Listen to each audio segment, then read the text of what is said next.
do we need to know about service animals? Hi, thanks for tuning in to this equity video. My name is Sharon Ballantyne, and I am a member of the current equity team of the East Central Ontario Regional Council of the United Church of Canada.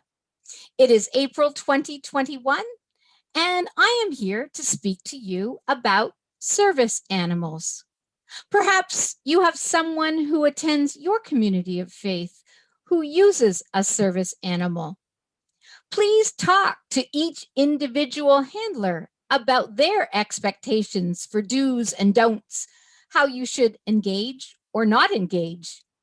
Service animals may be supporting a human partner for vision, hearing, special skills for mobility, autism, diabetes, epilepsy, the seizure alert, post-traumatic stress, emotional support.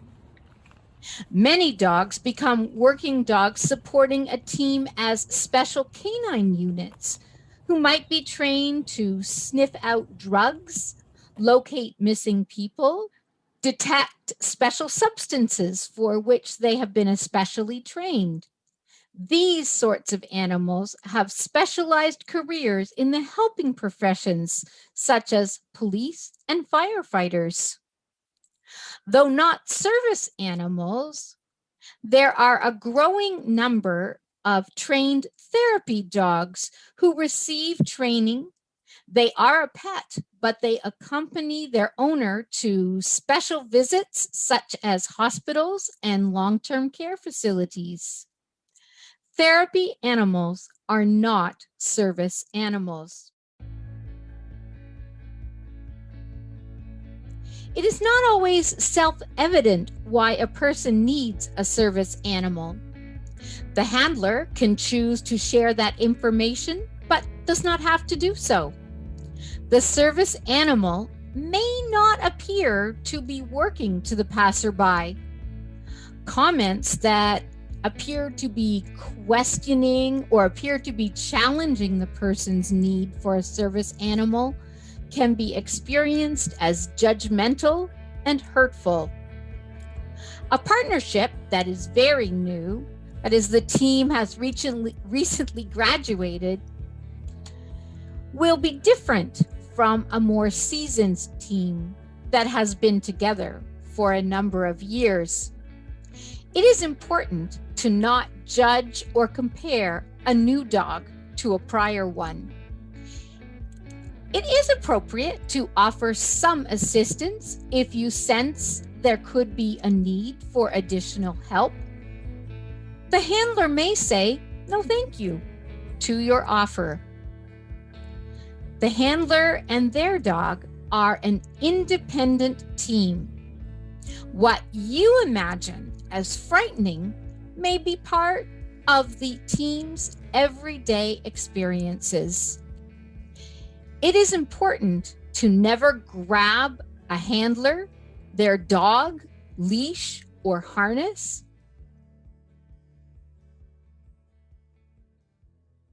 Historically, the service animal has been a medium to large-sized dog, often a German Shepherd, Labrador Retriever, or Golden Retriever.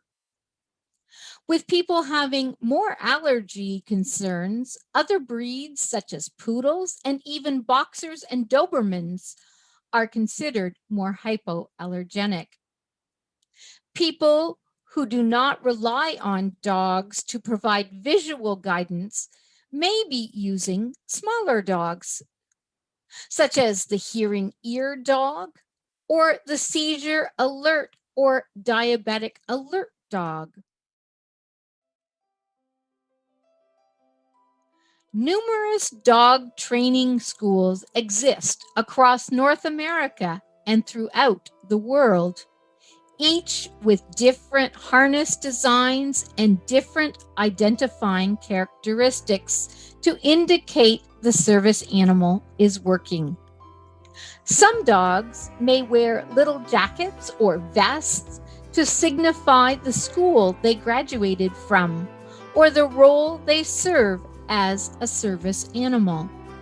Dogs that are being puppy raised to become future service animals may have different identifying vests or sweaters as well. Dogs in training have different expectations and identifiers from a dog that has completed its training and graduated after being matched with a partner and trained with that individual. Though the dog is the most widely recognized, in unique situations, there may be different kinds of animals that provide a service. For example, some visually impaired people train with a guide miniature horse, which is appropriate for their circumstances. Horses live into their 20s and 30s, meaning a long working relationship potential for the handler and their guide. Dogs that guide the blind have often been given the generic title of a seeing eye dog. Unless the dog has graduated from the seeing eye school, it is not a seeing eye dog. My first guide came from Pilot Dogs in Columbus, Ohio. She was not a seeing eye dog. My subsequent dog guides have all graduated with me from the Seeing Eye in Morristown, New Jersey, and are Seeing Eye dogs. You can see the Seeing Eye branding on the leash, harness, and collar. No matter what kind of service animal a handler may be using, when approaching any dog, do not try to distract or get the attention of the dog. Speak to the dog's handler and ask permission before any interaction. Knowledge of what one handler allows or disallows does not have universal application. For example, I adhere strictly to the expectation that when the dog is in harness, it must never be petted until permission is asked and the harness is removed. Some handlers may determine it is okay if the dog is on duty but not actively working, such as lying at the person's feet. Do not assume you know what is wanted or expected. Everybody's situations are different. When I got my first guide dog, I had a very small amount of sight and could tell light from dark. Within a few months of getting my first guide dog, I became totally blind. When training with my subsequent service animals, I have met classmates who could sometimes recognize a person down the hall, could tell colors, even read print in some situations. Very few have been totally blind like me. In poor lighting or with changing situations, what a person could detect could change.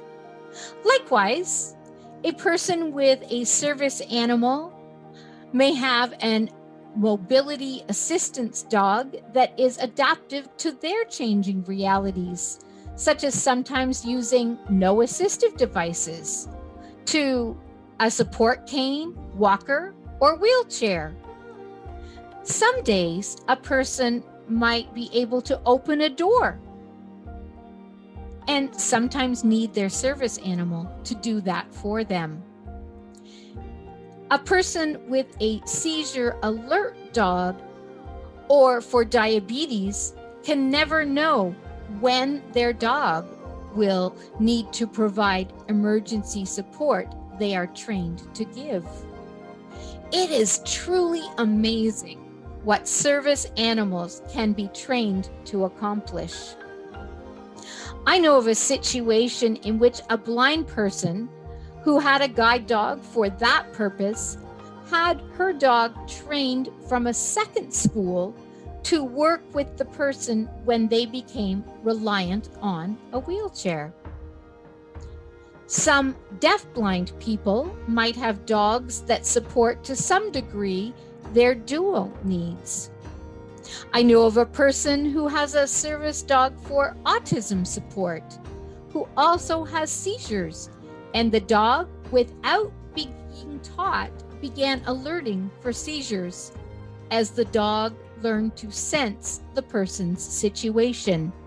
Like people, animals have different personalities, different strengths, different areas of challenge. Every day I learn as a dog handler. I am so blessed by my service animal. We all have good and challenging moments. If you are a pet owner, please keep your dog on leash at all times when out in public. It is frightening how many times dog handlers and their partners have to deal with loose dogs. A couple of weeks ago, I was crossing a street with my parallel traffic being a very busy highway, and a loose dog came racing over, distracting my dog in the middle of a street crossing. The owner had removed their dog's leash and was standing in the side street talking on her cell phone.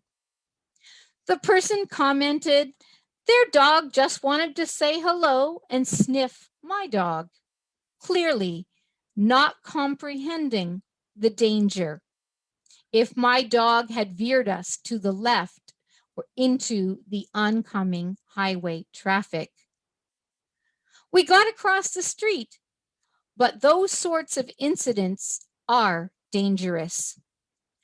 That person and their loose dog meant no harm, but we all know how fast accidents can happen. We won't get into aggressive dogs in this video. Let's just say those situations are terrifying. Each of us is responsible for controlling our dogs at all times. Videos can offer insights into learning about people who use service animals and for what purposes. These can range from short clips to very detailed focus and learning. Invite a guest speaker who uses a service animal to share with your community of faith. If you would like to learn more about equity, please contact the equity team of East Central Ontario Regional Council through the communications officer or staff representative for equity.